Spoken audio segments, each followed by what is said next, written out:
Hello everyone, good morning and welcome to my YouTube channel. So आज की video में हम करने वाले हैं संविधान की प्रस्तावना भाग और अनुसूचियों से संबंधित प्रीवियस ईयर क्वेश्चंस आपके यहाँ पर रहने वाले हैं। सो फर्स्ट क्वेश्चन है, भारतीय लोकतंत्र के आदर्शों को हम संविधान में कहाँ देख सकते हैं? तो भारतीय लोकतंत्र के आदर्शों को हम कहाँ पर देख सकते हैं? प्रस्तावना। ऑप्शन ए यहाँ पर बिल्कुल सही होगा।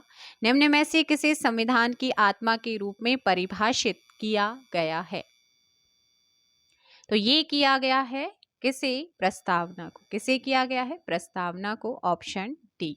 नेक्स्ट क्वेश्चन, संविधान की प्रस्तावना प्रियम्बल में भारत को निम्नलिखित में से किस रूप में घोषित किया गया है?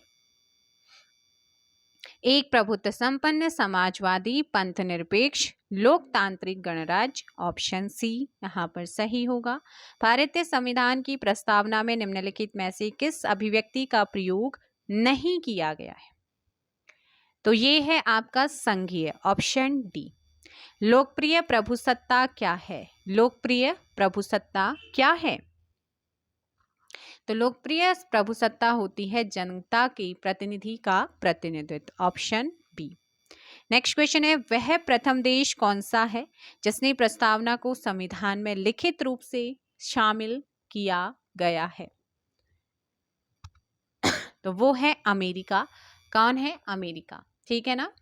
नेक्स्ट क्वेश्चन आप लोगों का, भारत के संविधान की प्रस्तावना में कितनी बार संशोधन हुआ है? ये संशोधन 42वें संविधान संशोधन 1976 के तहत 3 शब्दों को जोड़ा गया था, समाजवादी, पंथनिरपेक्ष, एकता और अखंडता। तो ये है आपका एक बार संशोधन हुआ है। नेक्स्ट है, निम्नलिखित में से किस संविधान संशोधन अधिनियम के द्वारा प्रस्तावना में संशोधन किया गया था? तो ये है आपका 42वां संविधान संशोधन 1976। नेक्स्ट क्वेश्चन, इनमें से किस संविधान संशोधन के द्वारा प्रस्तावना में समाजवादी, पंथ निरपेक्ष और अखंडता शब्दों को जोड़ा गया है? जिसे लघु संविधान, मिनी कॉन्स्टिट्यूशन जिसे कहते हैं, वो है 42वां संविधान संशोधन 1976। संविधान के लागू होने के समय निम्नलिखित में से कौन सा प्रस्तावना में शामिल नहीं था? तो वो समाजवादी नहीं था। ठीक है ना, क्योंकि इन्हें बाद में जोड़ा गया है। नेक्स्ट क्वेश्चन आप लोगों का क्या है, हमारे संविधान की प्रस्तावना में इनमें से किसका उल्लेख नहीं किया गया है? तो किसका उल्लेख नहीं किया गया है? क्या वयस्क मताधिकार की बात हुई है? नहीं हुई है। ठीक है ना। ये आर्टिकल 326 के तहत 18 वर्ष या उसके ऊपर के जो पर्सन्स हैं उन्हें मतदान का राइट है। कौन से आर्टिकल? 326। संविधान निर्माताओं के दर्शन और आदर्श संविधान में हम कहाँ देख सकते हैं? ऑप्शन सी, प्रस्तावना में। नेक्स्ट क्वेश्चन है, केशवानंद भारतीय बनाम भारत संघ के मामले में उच्चतम न्यायालय के द्वारा दिया गया निर्णय का ऐतिहासिक महत्व क्या है? ऐतिहासिक जो महत्व रहा वो रहा संविधान के मूल ढांचे का सिद्धांत। इसमें कहा गया था कि प्रस्तावना जो है वो संविधान का अंग तो है, ठीक है, लेकिन हम जो मूल संविधान है उसमें जो है बिल्कुल भी उसे छेड़छाड़ नहीं कर सकते हैं, उसमें कोई चेंजेस नहीं कर सकते हैं। नेक्स्ट क्वेश्चन, भारतीय संविधान केवल सरकार की लोकतांत्रिक रूप की कल्पना विचार नहीं करता, बल्कि एक ऐतिहासिक समाज की भी कल्पना करना चाहता है, क्योंकि यह इसकी विचारधारा से क्या है? ओतप्रोत। तो सही चुनो यहाँ पर। सो क्वेश्चन नंबर 14 का आपको ध्यान रखना है। न्याय भी है, स्वतंत्रता भी है, समानता भी है और बंधुता भी है। क्या है ये? हमारे संविधान की विचारधारा। ऑप्शन डी यहाँ पर आपका सही होगा। निम्न शब्दों को प्रस्तावना के किस क्रम में रखा गया है? तो सबसे पहले कौन सा आया है? सबसे पहले आया है प्रभुत्व संपन्न, फिर आया है आपका समाजवादी, फिर आया है आपका धर्मनिरपेक्ष या पंथ निरपेक्ष, फिर आया है लोकतांत्रिक, फिर आया है गणराज्य यानी कि गणतंत्र। ऑप्शन ए बिल्कुल सही आंसर होगा। ठीक है, नेक्स्ट क्वेश्चन का है प्रस्तावना में उल्लेख हम भारत के लोग क्या क्या आशय है। प्रस्तावना में उल्लेखित हम भारत के लोग का क्या मतलब है? तो यहाँ पर है भारत के लोग, है ना, भारत की जनता, यानी कि हम और आप। नेक्स्ट है सामाजिक न्याय की अवधारणा का या अवधारणा को संविधान में कहाँ व्यक्त किया गया है? उद्देशिका यानी कि प्रस्तावना में उद्देशिका को ही प्रस्तावना कहते हैं। प्रस्तावना का वह कौन सा गुण है जो ये कहता है कि कोई भी भारतीय नागरिक किसी अन्य नागरिक का अनादर ना करे? तो बंधुता की बात की गई है, भाईचारे की बात की गई है, इसलिए ऑप्शन डी। ठीक है ना। नेक्स्ट है भारतीय संविधान की प्रस्तावना में उल्लेखित बंधुता का मतलब क्या है? सो बंधुता का मतलब क्या है? क्वेश्चन नंबर 19, भाईचारा। निम्न में से कौन धर्मनिरपेक्ष राज्य का उदाहरण है? सो धर्मनिरपेक्ष राज्य का उदाहरण इनमें से कौन सा है? क्वेश्चन नंबर 20, राज्य का अपना कोई धर्म नहीं होगा, ऑप्शन ए। नेक्स्ट, भारतीय संविधान के द्वारा भारत को धर्मनिरपेक्ष घोषित किए जाने का क्या अर्थ है? धर्म नागरिक का व्यक्तिगत मामला है, राज्य इसमें किसी भी प्रकार से भेदभाव नहीं करेगा। नेक्स्ट है भारतीय संविधान के अनुसार भारत एक है, भारत क्या है? एक धर्मनिरपेक्ष राज्य है। निम्न में से किसने संविधान सभा के समक्ष उद्देश्य प्रस्ताव को जो है 13 दिसंबर 1946 को पेश किया था, जैसे 22 जनवरी 1947 को संविधान सभा के द्वारा अपनाया गया था कुछ चेंजेस के साथ, तो ये किया था जवाहरलाल नेहरू ने। नेक्स्ट क्वेश्चन, जब 26 जनवरी 1950 को भारत का संविधान लागू किया गया तब भारतीय गणतंत्र की वास्तविक संवैधानिक स्थिति क्या थी? उन शब्दों को मत रखना जो बाद में जोड़े गए हैं, सिर्फ उनको देखो जो आपके 26 जनवरी 1950 के टाइम पर थे। तो उस टाइम पे एक संपूर्ण प्रभुत्व संपन्न लोकतांत्रिक गणराज्य था। उस समय ना तो समाजवादी शब्द जुड़ा था, ना पंथ निरपेक्ष जुड़ा था, ना एकता और अखंडता वहां पर था। इन्हें बाद में जोड़ा गया, ये मूल संविधान में नहीं थे या मूल प्रस्तावना में नहीं थे। निम्नलिखित में से किस शब्द का प्रस्तावना में उल्लेख नहीं किया गया? तो क्लियर से आपको नजर आ रहा होगा, अगर प्रस्तावना याद है तो संघ, संघ का उल्लेख नहीं है। गणतंत्र में अंतिम शक्ति किसके पास होती है?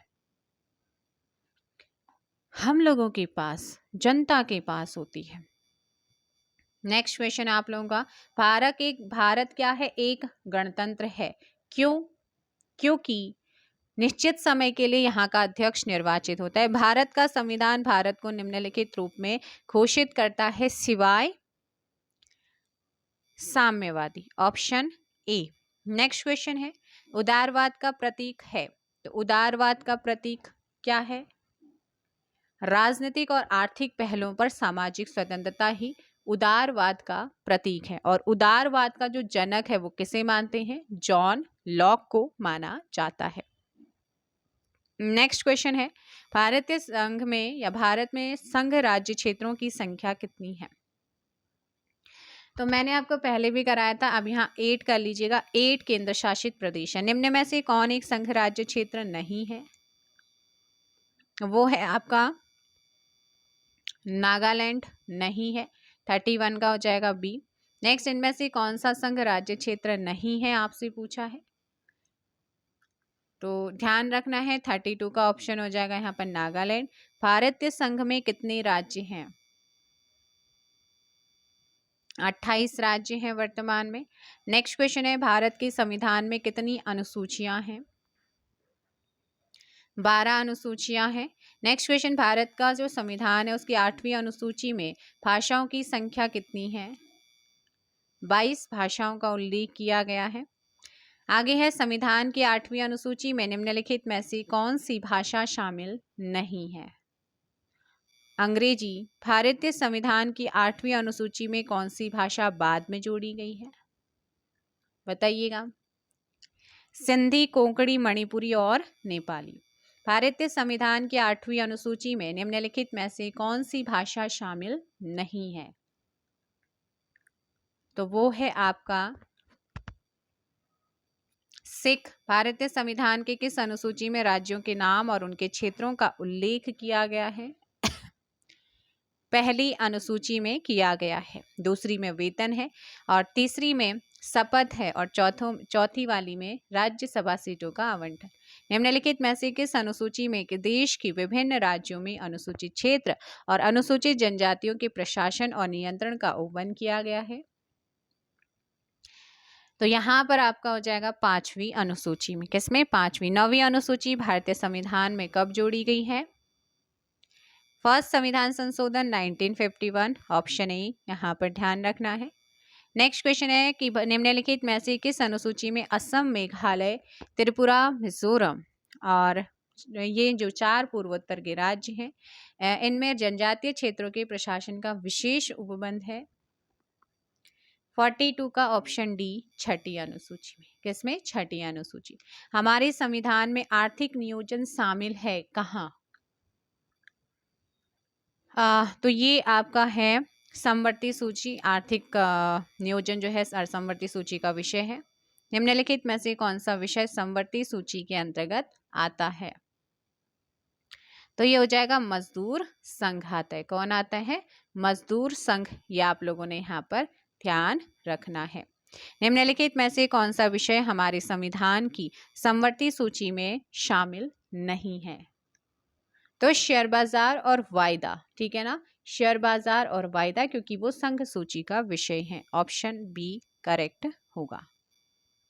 तो देखो भाई क्या हुआ था ना कि वो क्वेश्चंस मैंने आपको कल कराए थे। कोई नहीं, आपका रिवीजन हो गया स्टार्टिंग में। अभी हमारा जो मैंने सेकंड चैप्टर में करा रही थी आपको, वो आपका हो गया है, भाग और अनुसूचियाँ जिसमें थे, प्रस्तावना। लेकिन कोई बात नहीं, रिवीजन हो गया, ज़्यादा क्वेश्चन नहीं कराए। 45 क्वेश्चन का आपका रिवीजन हो गया है। तो मेरे को ध्यान नहीं रहा था, तो अभी जो है चैप्टर नंबर 3 है आपका संघ और उसके राज्य क्षेत्र और नागरिकता जो है उससे संबंधित क्वेश्चन को हम कर लेते हैं। सो फर्स्ट है आपका भारतीय संविधान के अनुच्छेद 1 में यह घोषित किया गया है कि इंडिया अर्थात भारत डैश डैश है। भारत क्या है? राज्यों का संघ है। Option A. और जो इस संघ शब्द का सुझाव है ये किसने दिया था? डॉक्टर भीमराव अंबेडकर ने दिया था। इसके उन्होंने 2 अर्थ बताए थे। भारतीय संघ राज्यों के बीच किसी करार का परिणाम नहीं और राज्यों को संघ से अलग होने का अधिकार नहीं। ये उन्होंने संघ के 2 मतलब बताए थे। ठीक, तो संघ शब्द किसने दिया था? डॉक्टर भीमराव अंबेडकर ने। भारतीय संविधान में भारत को निम्न में से किस रूप में दर्शाया गया है? तो एक राज्य संघ के रूप में। भारत के संविधान में भारत को किस रूप में दर्शाया गया है?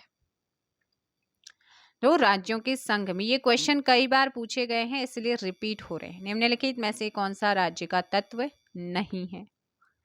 तो राज्य का तत्व नहीं देखो, राज्य एक भौतिक यूनिट है जिसमें जनसंख्या आती है, भूमि आती है, सरकार आती है, पर सेना नहीं आती। ठीक है, तो आंसर हो जाए। देखो, राजनीति शास्त्री गवर्नर के अकॉर्डिंग राज्य के 4 तत्व होते हैं: भूभाग, जनसंख्या, सरकार और संप्रभुता। तो आपकी सेना नहीं आती है। ठीक है, नेक्स्ट क्वेश्चन है, निम्न में से कौन सा राज्य का एक आवश्यक तत्व है? एक आवश्यक तत्व कौन सा है? नहीं, सॉरी, कौन सा है? तो कौन सा है यहाँ पर? संप्रभुता है। क्षेत्र यानी कि आपका जो भूमि है वो है, एरिया है। सरकार है। All of these, option D. Next question है, राज्य के लिए निम्नलिखित में से कौन सा महत्वपूर्ण तत्व नहीं है? देखो, जनसंख्या, संप्रभुता, क्षेत्र, ये तीनों आते हैं लेकिन प्रशासन नहीं है। ठीक, निम्नलिखित में से कौन सा एक राज्य के अधीन आता है? तो राज्य के अधीन में बाह्य संप्रभुता भी आती है और आंतरिक संप्रभुता भी आती है, इसीलिए ऑप्शन सी होगा। निम्नलिखित में से किसके द्वारा राज्य का संचालित होता है? राज्य संचालित होता है किसके द्वारा? तो राज्य को संचालित कौन करता है? वो करता है ऑप्शन सी, सरकार। देखो, सरकार के 3 अंग होते हैं। कितने अंग होते हैं? 3। एक होती है विधायिका, विधायिका जो कानून का निर्माण करती है। कार्यपालिका होती है जो कानून को क्रियान्वित करती है। न्यायपालिका होती है जो विधायिका और कार्यपालिका के जो काम होते हैं उनकी समीक्षा करती है, जांच करती है। तो ये है आपके 3 अंग, विधायिका, कार्यपालिका, न्याय। विधायिका कानून का निर्माण करती है, कार्यपालिका उसका क्रियान्वयन करती है और न्यायपालिका दोनों का ही कार्यों की समीक्षा करती है। नेक्स्ट क्वेश्चन, निम्न में से कौन नए राज्य को संघ में शामिल करता है? कौन है जो नए राज्यों को संघ में शामिल करता है? आर्टिकल आपका अनुच्छेद 2, आर्टिकल 2 और पार्ट 1 एंड आर्टिकल 2 के अकॉर्डिंग संसद विधि के द्वारा ऐसे निर्बंधन और शर्तों पर जो वह ठीक समझे संघ में नए राज्यों का प्रवेश या उनकी स्थापना कर सकती है। तो कौन? संसद को राइट है ना, अनुच्छेद 2 और भाग 1 के तहत।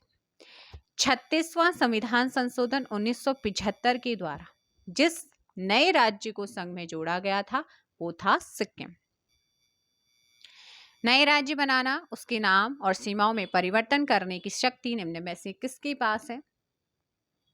तो भाग 1 और अनुच्छेद 3 के तहत, ठीक है, संसद किसी राज्य में से उसका राज्य क्षेत्र अलग करके या 2 या 2 से अधिक राज्यों को मिलाकर एक राज्य का निर्माण कर सकती है।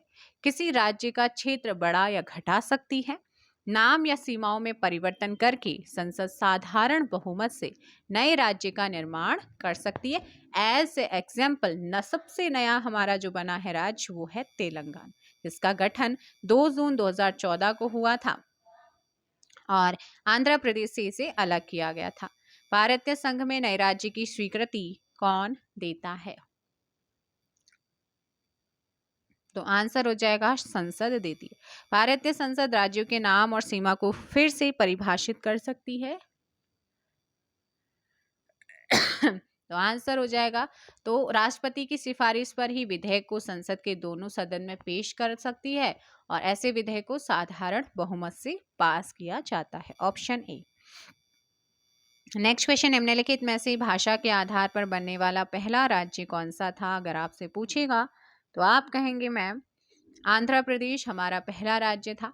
एस.के. धर आयोग और जवाहरलाल नेहरू और सरदार वल्लभ भाई पटेल, पट्टाभी सीतारामैया समिति ने राज्य पुनर्गठन भाषा के आधार पर क्या किया था?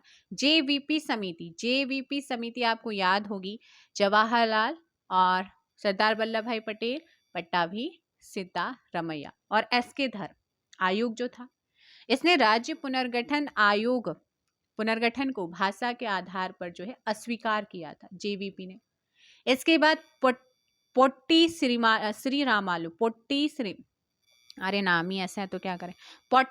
श्री रामालू ने अलग आंध्र प्रदेश राज्य की मांग करने के चक्कर में उन्होंने आमरण अनशन किया, शुरू कर दिया। 56 दिन हो गए आमरण अनशन में बैठे हुए और उनकी डेथ हो जाती है।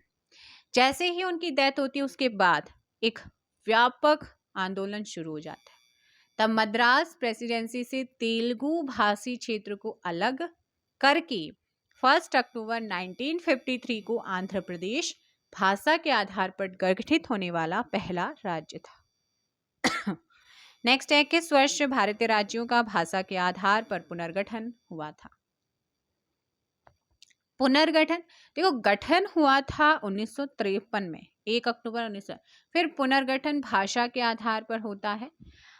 राज्य पुनर्गठन आयोग ने अपनी जो रिपोर्ट है वो अक्टूबर 1955 को सौंप दी थी। ठीक, ऐसा होता है, भाषा के आधार पर गठित होने वाला राज्य तो आंध्र प्रदेश, जब ये गठित हो जाता है उसके बाद अन्य क्षेत्रों में भी भाषा के आधार पर राज्य के पुनर्गठन की मांग होने लगी। तब फजल अली की अध्यक्षता में एक राज्य पुनर्गठन आयोग बनता है और इसके सदस्यों में के.एम. पंडिकर, हृदयनाथ कुंजरू थे। फजल अली आयोग के नाम से इसे जाना जाता है और इसने भाषा को मुख्य आधार तो स्वीकार किया, लेकिन एक राज्य एक भाषा सिद्धांत को अस्वीकार कर दिया था। 1955 एक रिपोर्ट देता है, भाषाई और सांस्कृतिक एकरूपता, इसमें जो आधार थे भाषाई और सांस्कृतिक एकरूपता, देश की सुरक्षा और एकता का परिरक्षण, वित्तीय, आर्थिक और प्रशासनिक संज्ञान, योजना निर्माण और जनता का कल्याण। 7वां संविधान संशोधन विधेयक 1956 राज्य पुनर्गठन अधिनियम को कार्यान्वित करने के लिए पारित होता है। इसके द्वारा राज्यों का पुनर्गठन 14 राज्य और 6 संघ शासित क्षेत्रों में किया गया था। ठीक, 7वां संविधान संशोधन 1956 की पारित होते ही 14 राज्य और 6 केंद्र शासित प्रदेश बनते हैं। तो 1956 में ये होता है। नेक्स्ट क्वेश्चन है आप लोगों का कि 1956 में राज्य पुनर्गठन आयोग के द्वारा बनाया गया था। तो ये बनाया गया था ऑप्शन सी 14 राज्य और 6 यूनियन टेरिटरीज। निम्न में से कब राज्य पुनर्गठन आयोग की रिपोर्ट के बाद राज्यों का पुनर्गठन हुआ था? 1956। नेक्स्ट है किस वर्ष कर्नाटक राज्य का एकीकरण किया गया? तो कर्नाटक राज्य का जो एकीकरण हुआ वो 1956 में हुआ था। कब हुआ? 1956 में। नेक्स्ट क्वेश्चन आप लोगों का है निम्न में से किस समिति ने पंजाब पुनर्गठन एक्ट के आधार पर पंजाब और हरियाणा को राज्य बनाने की सिफारिश की थी? तो एक शाह आयोग था, उसकी रिपोर्ट के आधार पर 1966 में पंजाब के कुछ हिस्सों में से हरियाणा राज्य बना था। शाह आयोग। सिक्किम को राज्य का दर्जा किस वर्ष दिया गया? सिक्किम एक स्वतंत्र राज्य था, यहाँ का शासक था चोंग्याल। 1974 में जब 35वां संविधान संशोधन से सिक्किम को क्या किया जाता है? एक संरक्षित राज्य का दर्जा मिलता है और राज्य का जो दर्जा था वो समाप्त कर उसे सह राज्य के रूप में भारत में शामिल किया जाता है। और 36वें संविधान संशोधन अधिनियम 1975 के द्वारा इसे पूर्ण राज्य का दर्जा दिया जाता है और ये बनता है भारत का 22वां राज्य। और यहाँ से पूछा ही यही गया कि सिक्किम को राज्य का दर्जा कब दिया? तो 1975। 36वें संविधान संशोधन 1975 के तहत 22वां राज्य बना। निम्न में से किस वर्ष संसदीय अधिनियम द्वारा लक्काद्वीप, मिनिकॉय और अमीन दीवी का नाम बदलकर लक्षद्वीप किया गया था?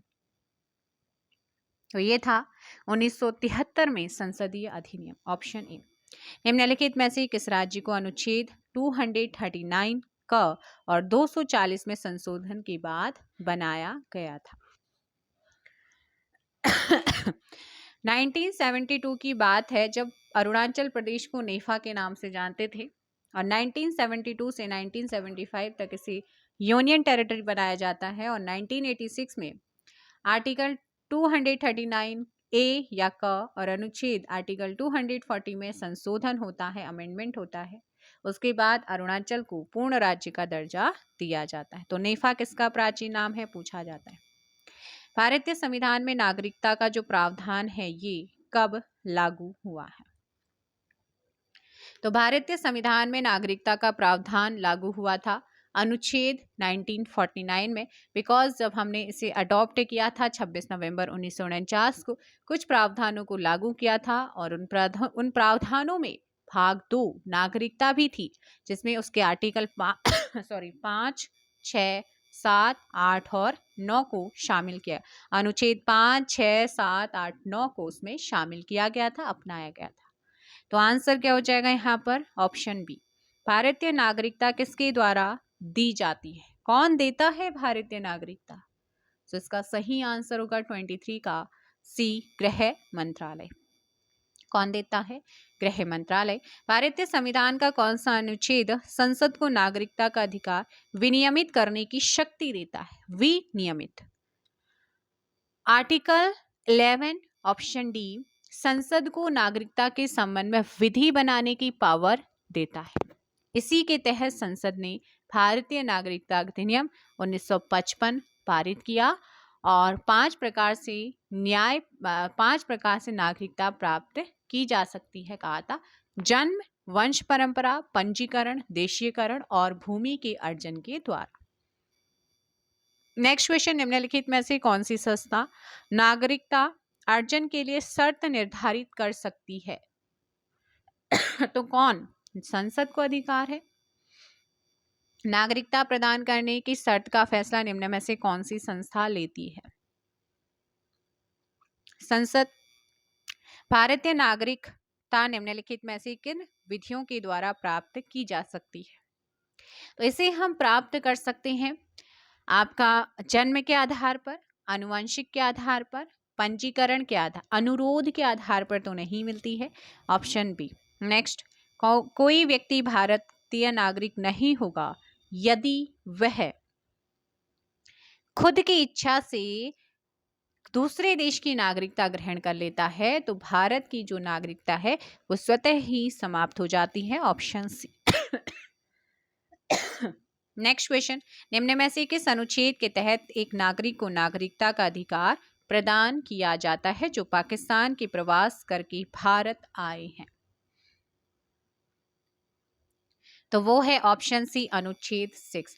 आर्टिकल 6 के अकॉर्डिंग पाकिस्तान से भारत आने वाले व्यक्तियों की नागरिकता के अधिकार के संदर्भ में है। ऐसा व्यक्ति जो पाकिस्तान से भारत आता है भारत का नागरिक समझा जाएगा यदि उसके माता पिता या पितामह में से कोई किसी का जन्म अविभाजित भारत में हुआ या फिर वह 19 जुलाई 1948 के पहले भारत आकर सामान्यतः रह रहा हो तथा संविधान लागू होने के पहले भारतीय नागरिकता का रजिस्ट्रेशन करा लिया हो, पंजीकरण करा लिया हो तब। नेक्स्ट क्वेश्चन है, इनमें से कौन से वर्ग के नागरिक को जो कि निर्धारित उम्र के हैं एक मतदाता के तौर पर पंजीकृत किया जा सकता है? अप्रवासी नागरिक को। ऑप्शन सी यहाँ पर सही होगा। अप्रवासी नागरिक जिनके पास भारतीय पासपोर्ट हो और भारत से बाहर 180 दिनों तक रह रहा हो, है ना, उसको नागरिक और राजनीतिक सभी अधिकार प्राप्त होते हैं और वह एक पंजीकृत मतदाता हो सकता है। निम्न में से कौन सा अनुच्छेद इंडिया को भारत के रूप में वर्णित करता है? इंडिया को भारत के रूप में वर्णित करता है हमारा भाग 1 अनुच्छेद 1 से 4। तो प्रॉपरली जो है इंडिया को भारत के रूप में वर्णित करता है अनुच्छेद 1। ठीक, भारत अर्थात इंडिया क्या है? राज्यों का संघ होगा। भारत की नागरिकता कितने तरीकों से प्राप्त की जा सकती है? एक है आपका वंशानुगत से, पंजीकरण से, जन्म से, देशीयकरण से, भारतीय संघ में नए क्षेत्र के समावेश या एकीकरण के, यानी कि 5 प्रकार। भाग 2 में भाग 2 अनुच्छेद 5 से 11 तक नागरिकता का उल्लेख है। Option C. नेक्स्ट क्वेश्चन है आप लोगों का, भारत की नागरिकता कितने प्रकार से प्राप्त हो सकती है?